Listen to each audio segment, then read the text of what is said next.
today's Thinking Thursday will be about Martha Stewart.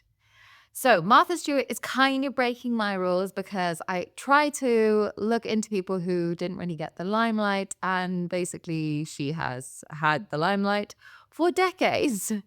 But the reason I wanted to focus on her is because I wanted to focus on a story about her that I just have not seen reported.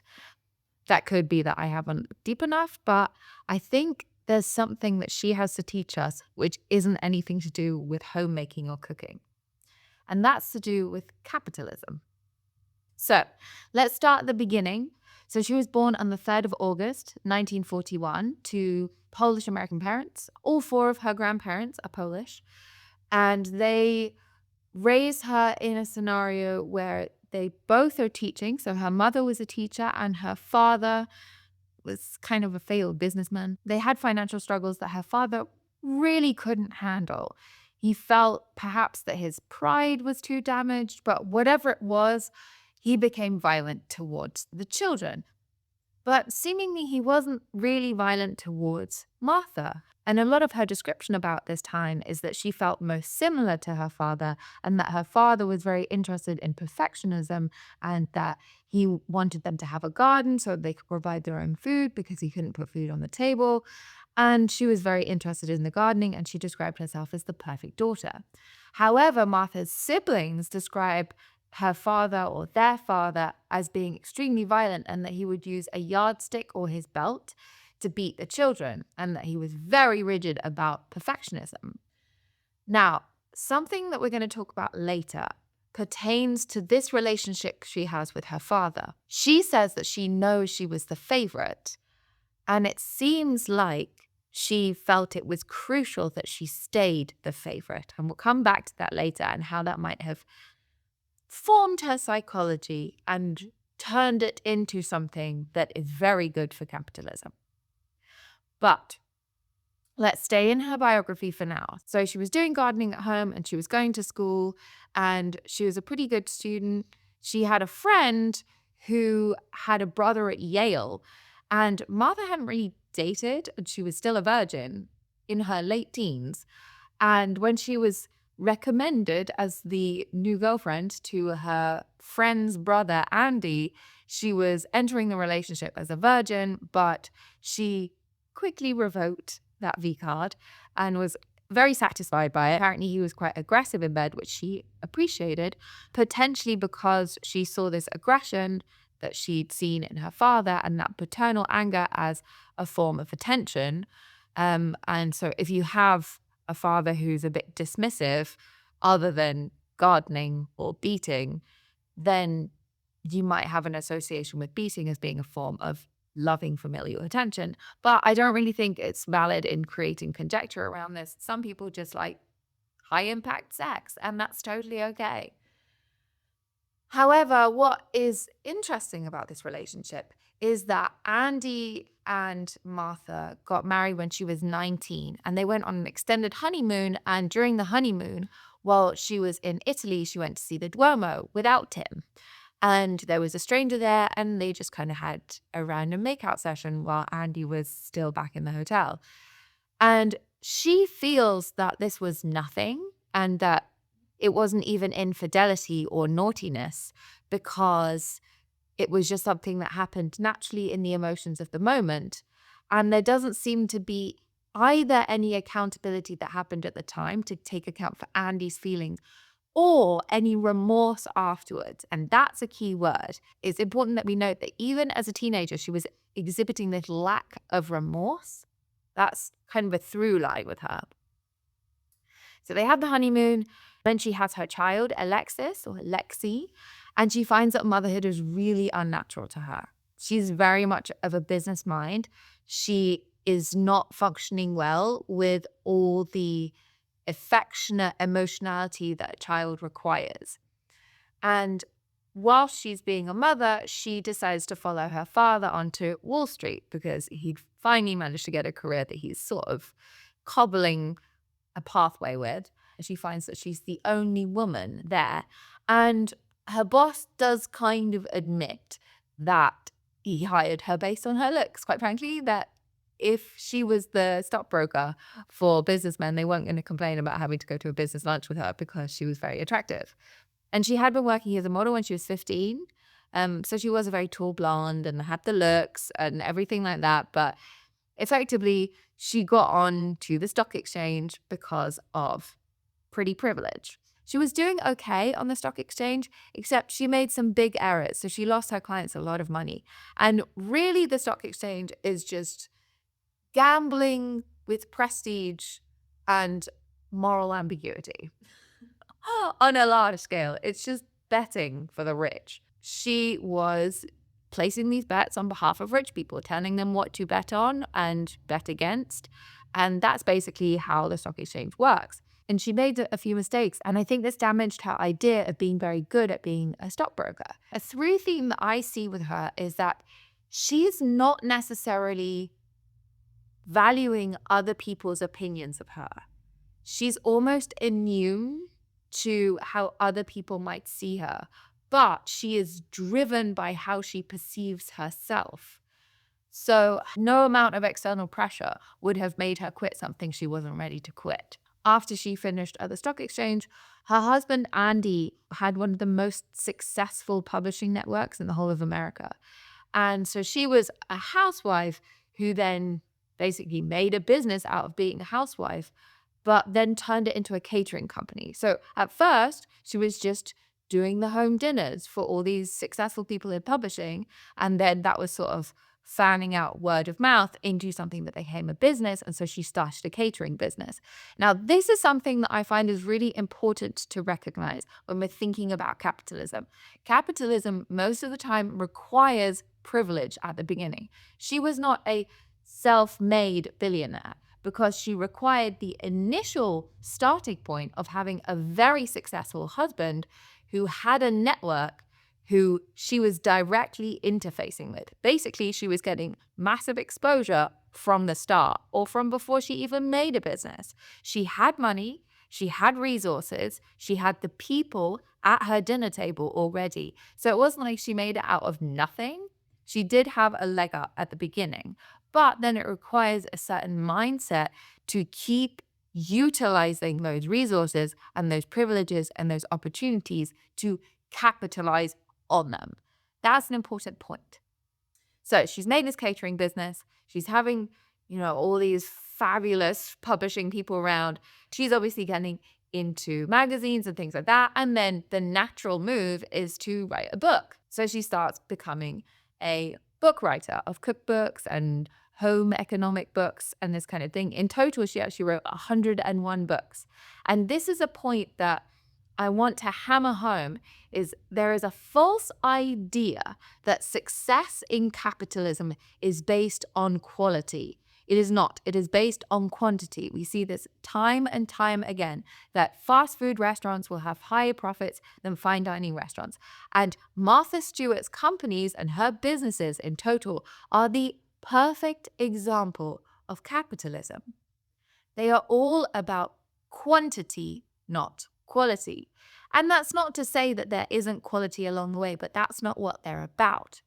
So when she was doing these massive caterings and getting all the exposure that she could, she was then moving into books. And she wasn't just making 5 really, really good books. She was doing 101 books that don't always have the best recipes in them.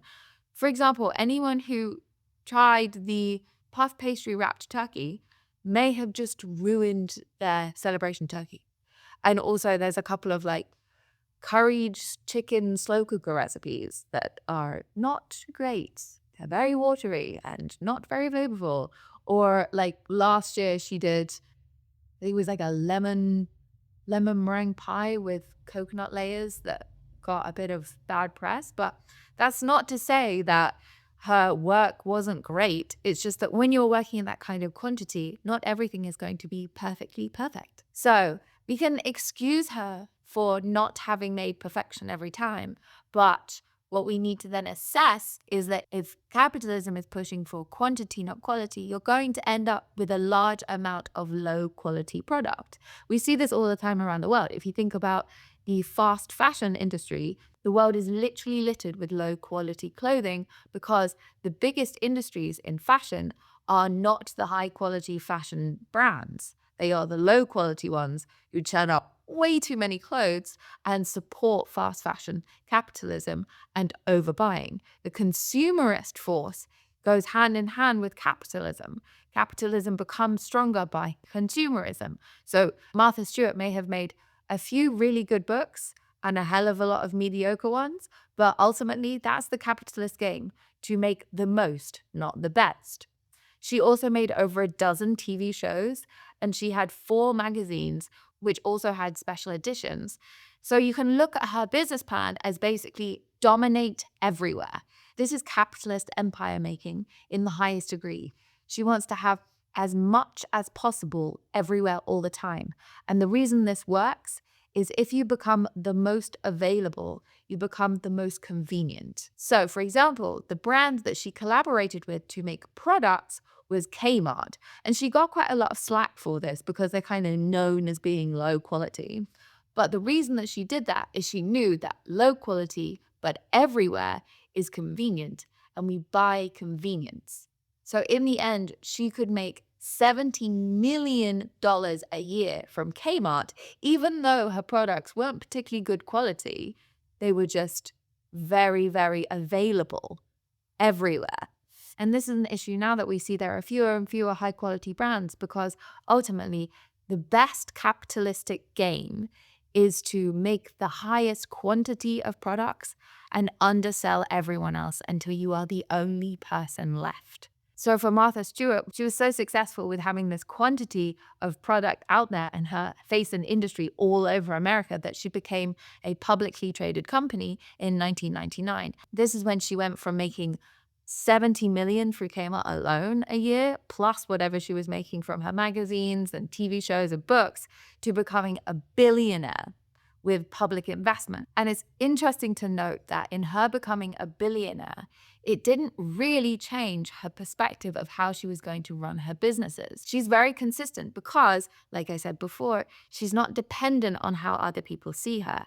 If she feels like a success and she knows what she's doing, she's not particularly interested in the numbers externally. She doesn't need that external validation. And this is the same when she lost billions. When her stocks dropped and she lost over $1 billion in value, didn't affect her self-esteem. And this also became very useful for how she was going to deal with prison time. We'll come back to that later. I want to talk about why it is that she seems to have this titanium mindset. Now, so let's go back to the beginning where we saw that her father was very aggressive and violent and abusive with her siblings and not with her. So she classes herself as the perfect child, the perfect daughter, the favorite, and that she was following her father's footsteps, first in doing the gardening, but then also on Wall Street, but specifically in the era where she's still a child and she's still at home. She's seeing her siblings be beaten by her father for not being perfect, for not being good enough. And part of her little mind had to cope with this. She has a volatile, violent father at home, and she has to somehow make sense of why she would still be safe in that space. Because if she's just in an anxiety attack permanently, she'll die. Her system won't be able to deal with that. So to compartmentalize that and cope with that, she has to be able to come up with a rhetoric of why she's safe. And so if she sees that her siblings are being beaten, but she's not, she tells herself it's because I'm perfect. I'm doing things right. I'm doing what daddy wants. And then this behavior where she's consistently pursuing perfect. She's consistently pursuing this emotionless business mindset that she's following the ideals that her father was setting out of. His major self-criticism and his highest resource of anger was financial and career failure. She takes that, adds it to this coping mechanism of saying, I will be safe if I'm considered perfect in my father's eyes, and becomes one of the biggest businesswomen in the world. She becomes a billionaire. The meanness and the violence of her father comes from his inability to deliver and provide for the family because of his career and industry failures. So then she sees that if she is not an industry failure and if she has a big and expansive career, she will be safe. But more importantly, she will be daddy's little perfect girl. And that from the beginning is teaching her that volatility is danger. And all the way through her narrative, even now, she does not like volatility. She's all about control. She has to be in control all of the time. And this is a natural trauma response. Children who are exposed to abusive and violent and volatile parents will tend to want to control their environment when they grow up. She is the epitome of controlling. She wants to control everyone and everything. However, she has no ability to filter herself when it comes to how she treats others. And she's rude in ways that seem almost baffling from the external. Even in her 60s, she will criticize endlessly any member of staff who's working with her on the smallest things. She is a consistent flow of rudeness and criticism in this pursuit of perfectionism. I would question how much she can be criticized for this, because if she's never actually been critiqued on this by an equal, because her environments are either people that she's networking with and inviting to her social scenarios and social circles because she's trying to gain network with them, they aren't going to criticize the host about the event or the way that they're behaving. Or they're people who she's hired who actually don't have the power to criticize her without risking their job. And she seems incredibly flippant and like she would fire you instantly if you talk back. She's not going to be exposed to any kind of mirror. And we also see this in her private relationships. With her ex-husband and her ex-partner, there's just a huge amount of distance. There's a lot of letter writing between the two of them, or asking for communication that hasn't happened. There's just a large distance. And so that closeness, that ability to mirror and reflect isn't there. But I think there may have been an underlying cause of this that perhaps never got diagnosed. One of her ex-colleagues, but also ex-friends, Norma Collier, calls Martha Stewart a sociopath. Now, in medical terms, that's not a real diagnosis, but an antisocial personality disorder is. And I think Martha Stewart might be a good candidate for an antisocial personality disorder diagnosis. Without diagnosis, if you've had a disorder your whole life, there has to be some sympathy for the fact that she probably never received any help whatsoever with something as difficult as that. Because if you have antisocial personality disorder, you are going to struggle as a social animal. We are designed to live with others. And if you have made a family and your businesses are all to do with interacting with thousands of people, whether they're employees or networking people or people that you have to work with, then you're going to struggle. You're going to have challenges in creating interpersonal relationships. And she herself said that motherhood was really difficult for her. And if she had antisocial personality disorder and no help with that, that's not her fault. It's something that she could have been helped with. She could have had a stronger connection with her daughter when her daughter was little and not missed those super valuable years. That is so sad that there was no chance of her having any support in being able to expand her relationship with one of the most precious people in the world with her. And I think if she could have had a diagnosis and support with antisocial personality disorder, perhaps her first marriage may have never ended. Her and Andy got divorced after a quarter of a century together. And even then, Martha didn't want the divorce. She wanted to remain together. But I think she didn't have the tools to hold up the emotional and romantic side of a relationship in the way that perhaps a marriage of the time required. Andy ended up having a full relationship with a flower girl who had been working for Martha, and Martha had actually allowed her to move onto the property because the flower girl had lost her apartment. And whilst Martha was away working, Andy and this other woman had started a relationship. However, at the time, Martha and Andy were already experiencing a lot of distance in their relationship. And this can't have been aided by the fact that Martha holds the rhetoric that she is not interested in how she feels or how other people feel. She doesn't want to sit there and listen to how her partner feels about things. She's only interested in what we're all doing.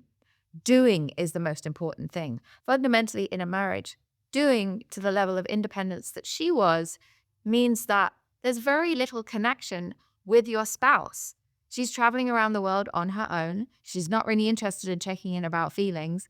Her husband was doing a lot of the same things in publishing, and she was doing a lot of interesting things and different things. So there was just a rift, a natural division that was growing between the two of them over time. However, what's very fascinating is that during the extended honeymoon when they were 19, she made out with a stranger, and she doesn't consider that to be infidelity. She considers that to be nothing, and therefore it's dismissible because she's decided that it's nothing. Her rhetoric is the guiding force when it comes to morality. And similarly, she'd had other affairs actually previously to when Andy had had any affairs, and she dismissed them. She'd actually hooked up and had an affair with an Irishman, and she said because she wouldn't have left her marriage for the Irishman, it didn't count. We don't know whether Andy would have originally left his marriage for someone else, but due to the fact that there seems to be a lot of moral disparity between the two of them, of her infidelity seemingly to not exist in her mind simply because she doesn't value them as such, but his infidelity is being excusable. This two-facedness is also perhaps a symptom of having an antisocial disorder where you can't actually assess the external world through another person's perspective because you're not socialized to do so. But don't take my non-professional opinion as the ultimate rhetoric. I will read to you what the antisocial personality disorder criteria is, and you can decide for yourself as to whether she fits into it. So firstly, you have to be exhibiting these personality traits from the age of about 15, and you have to be diagnosed when you're over 18 years old. And the occurrences of these antisocial behaviors can't be when you're having a schizophrenic attack or a manic breakdown. It has to be kind of consistent. Now, so far, check, check, check. We've got all three. However, I'm going to read you the list of personality traits that you have to have 3 or more of in order to be classed as having antisocial personality disorder. So, 1, failure to conform with social norms with respect to lawful behaviors as indicated by repeatedly performing acts that are grounds for arrest. Check. We'll talk about her arrest later, but for now, 2, deceitful, as indicated by repeated lying, use of aliases, or conning others for personal profit or pleasure. Now, I would suggest that using infidelity in the way that she did to put blame on Andy without recognizing her own might be classed as deceitfulness because she's being deceptive about values. However, if she doesn't even see his moral values at all, then perhaps it's not deceit. She was effectively charged by the FBI for lying. So, check. 3, impulsivity or failure to plan ahead. In her court case, when she was being testified against, one of the things that was mentioned by the assistant of her stockbroker about the call that they had that eventually led to her having to go to prison was that on the call, she said that she would take her business elsewhere if they didn't change the hold music. So that to me shows that she's a very aggressively flippant woman. So I would suggest that this impulsivity is definitely that. So I would say, check. Beep. Or irritability and aggressiveness as indicated by repeated physical fights or assaults. Now, I definitely think that the irritability is there. And I think she may have been verbally abusive, but I don't know about physically abusive or physical assaults. You know, she liked it a bit rough in the bedroom, but that under no circumstances means that she was physically abusive or that that was non-consensual or that she was even applying any of that high impact play. She may have just been the receiver. So we don't know, but I definitely think she counts as irritable. So half a check for number 4. 5, reckless disregard for safety of self or others. I'm not really sure about this. I think that Under some of these circumstances, she may have been considered low EQ in her ability to manage a company, as in she seems to have consistently been insulting or micromanaging all of her staff whenever she had exposure to any of her colleagues and people who worked for her. So she might have been reckless in regards to having any kind of respectful conversation with the people who worked for her. But I'm not really sure about reckless as in exposing people to unsafe circumstances. She may have done, she may have exposed people to unsafe circumstances, but I can't confirm that. So I'm not going to give a check for 5. 6. Consistent irresponsibility as indicated by repeated failure to sustain consistent work behavior or honor financial obligations. This is an interesting one because when people become extremely successful financially, they can actually delegate their responsibility to others. So it's very difficult to assess whether she was actually responsibly handling her work or just offloading it to others because ultimately she had infinite funds to do so. This one is really difficult to assess. We can't really know whether she had a sustained and consistent work ethic about her own work or whether she was just very pushy about other people handling her work for her and had the funds to infinitely pay off others to handle her workload. 7. Lack of remorse as indicated by being indifferent to or rationalizing having hurt, mistreated, or stolen from others. Yep, definitely. The one-sided infidelity rule definitely applies to that. And seemingly she has no remorse about the fact that she was committed for white-collar crime. Of that list of 7, we have more than the 3 that we need. So I would suggest that she does have antisocial personality disorder. And therefore, I would suggest that if she'd received some help and a diagnosis early on, then perhaps her personal relationships would have been better with her daughter and with her ex-husband, but also then with her partner of 15 years who then left her to marry someone else. But her ability to create social relationships also within her network, but most importantly with the people who worked for her, would have been supported if someone had been telling her this might be a disorder that she could get help with. None of that narrative comes up in capitalism because capitalism ultimately reinforces antisocial behavior. Capitalism is not about being the nicest business person on the block. It's about being the most pernicious business person on the block who creates the highest quantity of product to the point where no one can escape it. And that's exactly what she did. Capitalism mimics sociopathy in the way that it takes no regard for the social situation. It ultimately leads to a world of a few people owning a lot of product of low quality but high quantity, and fewer resources for those who create high quality but low quantity work. Capitalism isn't based on a meritocracy. You may be the best in the world at the thing that you do. For example, if you made the world's best cupcakes, you aren't necessarily going to have any capital success. If you live too remotely, you have no exposure, you don't have the resources to make many, many, many cupcakes, no one is going to come along and give you a lifetime of money for the 1 or 2 cupcakes that you can make. Ultimately, the value of the product has to be based on quantity for enough people to enrich one person. It's not feasible that one person is going to give you everything that they have because the quality of the product that you make is so high. Product cannot be a higher value than the life of a person. So therefore, their life's value, as in their life savings, isn't going to be traded for a single product. Therefore, it requires masses of people to pay in little amounts or amounts that they see reasonable in order to turn someone into a billionaire. And we forget that capitalism is based on things like the time to learn a skill, the time to hone a skill, resources, position on the market, availability of further resources. All of these things aren't taken into account when people are like Martha are considered to be self-made. They aren't self-made.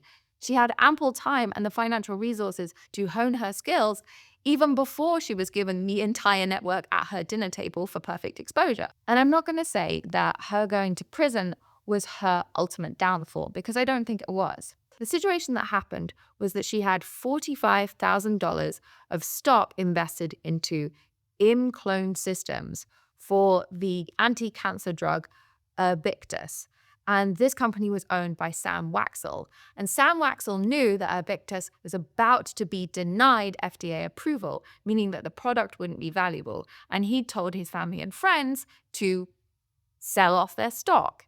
Around the same period, Martha sold her stock. She sold her stock on the 27th of December, 2001. However, she was not tipped off by Sam Waxel. She was actually tipped off by the assistant of her stockbroker on her way to a holiday in Mexico with her friend Mariana. Now, this assistant, his name was Douglas, was very upset with the way that he was spoken to on the phone. She nearly hung up on him, even though he was tipping her off, which is totally illegal, and giving her advice that would rescue $45,000 of her money from just going down the drain. So the fact that she was so impatient and rude with him is kind of a sign of her remorseless behavior. But then also the fact that she turned to her friend Mariana Pasternak when they were about to go on holiday to Mexico and said, "Isn't it nice to have a broker who tells you these things about being tipped off that the FDA approval was going to be denied so that she could pull out her stocks before it was going to crash?" These two people testified against her and ultimately led to her being sentenced to 5 months in prison and 5 months in home arrest with a $30,000 fee. Now, she saved $45,000 on the 27th of December, 2001. So it cost her 5 months in prison and 5 months at home, but ultimately she saved herself $15,000, even with the fine from the courts, which seems a little unfair, given that this is a woman who was worth billions at the time that she was charged. When someone with quite so much money has committed white-collar crime and is convicted for it, it might be an opportunity for the state to punish them fee-wise in a percentage of what they earned, rather than just by a flat fee.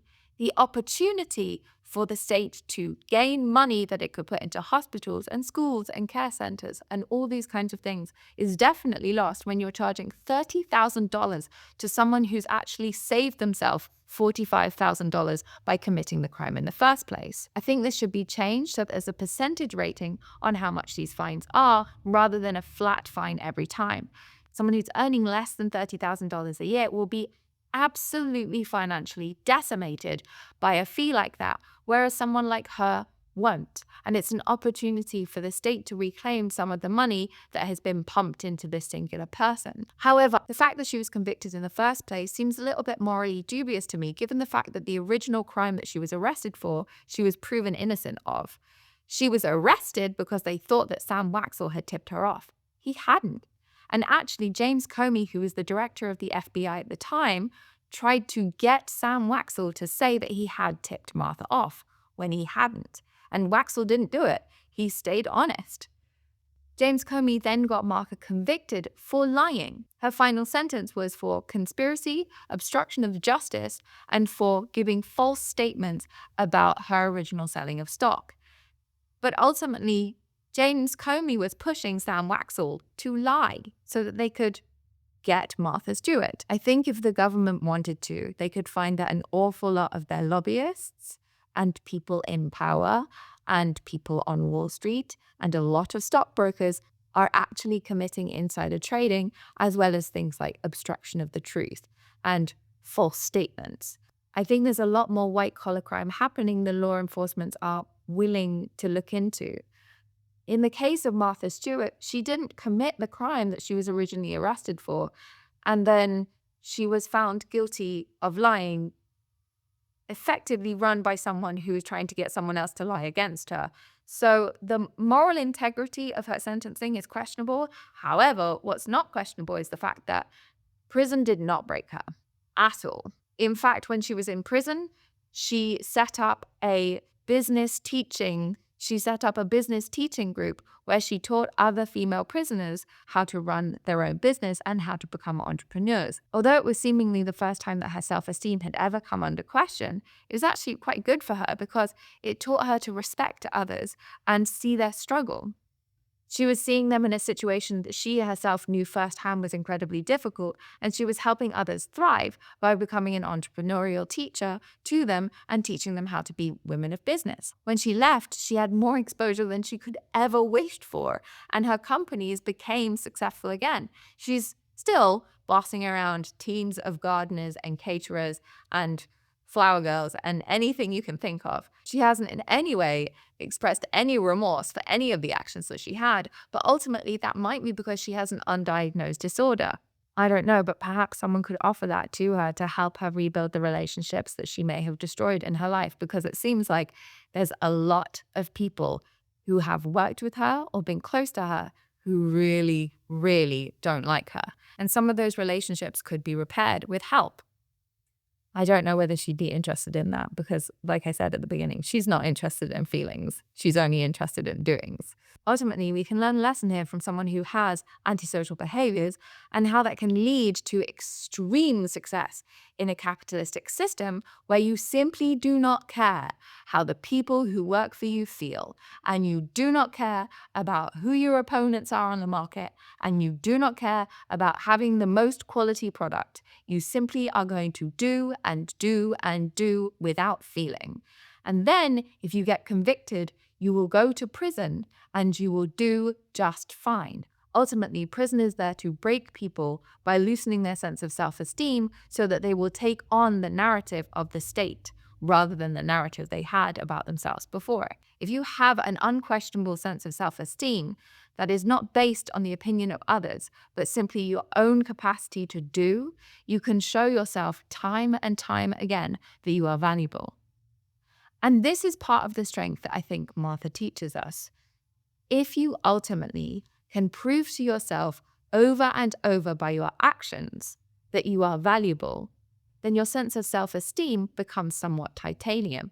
However, that could lead to an extremely lonely life where you have a torn relationship with your child. You end your marriage in divorce. The person you spent 15 years with simply walks off and marries someone else. I don't want to be like Martha. I would rather not be a success financially if the cost of it means that I have to be antisocial, because my highest values are my ability to connect with others. However, that's not the highest value of a lot of governments, including the United States. The government that she lives in exemplifies the values that she lives by. For as long as she lives in America, continuing to do without having to stop for the feelings of herself or others, she will remain the American dream.